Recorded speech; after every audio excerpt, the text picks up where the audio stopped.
ইসলামে হস্তমৈথুন একটি সংবেদনশীল বিষয়। এটি কখন জায়েজ বা বৈধ হতে পারে তা নিয়ে ইসলামী আইনশাস্ত্রের বিভিন্ন মাযহাবে একাধিক মত প্রচলিত আছে। সাধারণভাবে অধিকাংশ আলেম এটিকে হারাম বা নিষিদ্ধ বলে মনে করেন, তবে কিছু নির্দিষ্ট পরিস্থিতিতে এর বিধান শিথিল হতে পারে। তাহলে প্রশ্ন দাঁড়ায়, কোন সময় হস্তমৈথুন করা জায়েজ? কোরআন ও হাদিসে সরাসরি এই বিষয়ে সুস্পষ্ট কোনো নির্দেশনা না থাকলেও বিভিন্ন আয়াতে ও হাদিসের ব্যাখ্যায় এর ভিত্তি করে আলেমগণ এর বিধান নির্ধারণ করেছে। এখন আসেন কোরআনের নির্দেশনা। যারা হস্তমৈথুনকে হারাম বা নাজায়েজ বলেন তারা প্রধান সূরা আল মুমিনের ৫-৭ নম্বর আয়াতকে প্রমাণ করে ব্যবহার করেন।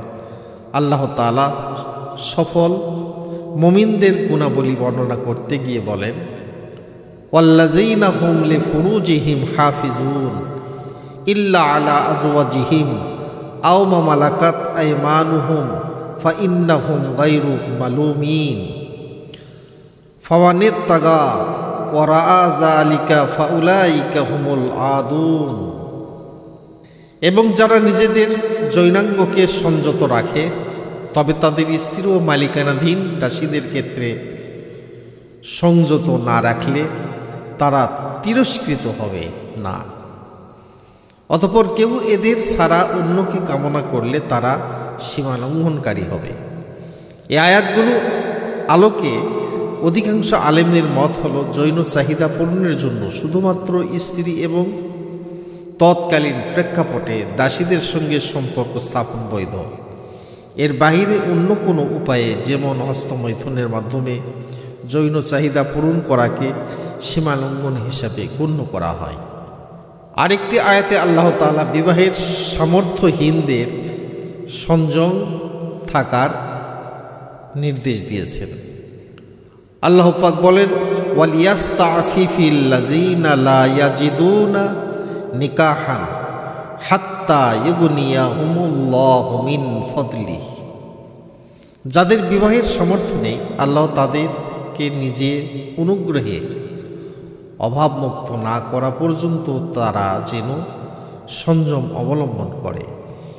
এই আয়াতে সংযমের নির্দেশ দেওয়ার অর্থ হলো বিবাহ ব্যতীত অন্য সব ধরনের যৌন আচরণ থেকে ধৈর্য ধারণ করা।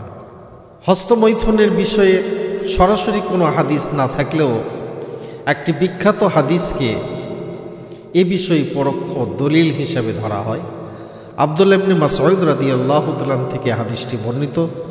রাসূল করিম সাল্লাল্লাহু আলাইহি ওয়াসাল্লাম বলেন, ইয়া মাশারাশ শাবাব মান ইসতাতাআ মিনকুম বাআতান ফালিয়াতাজাওজ ফাইন্নাহু আগদাল লিল বাসারি ওয়া আহসান লিল ফারজ ওয়া মান লাম ইস্তাতি ফাআলাইহি বিস-সাওম ফাইন্নাহু লাহু ইজা।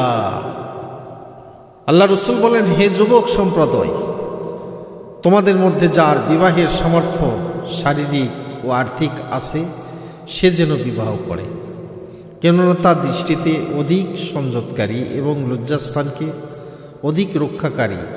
আর যে বিবাহের সামর্থ্য রাখে না সে যেন রোজা রাখে, কারণ রোজা তার জন্য ঢালস্বরূপ। যৌন উত্তেজনা কসমহীন। সহিহ বুখারী এবং মুসলিম শরীফের হাদিস।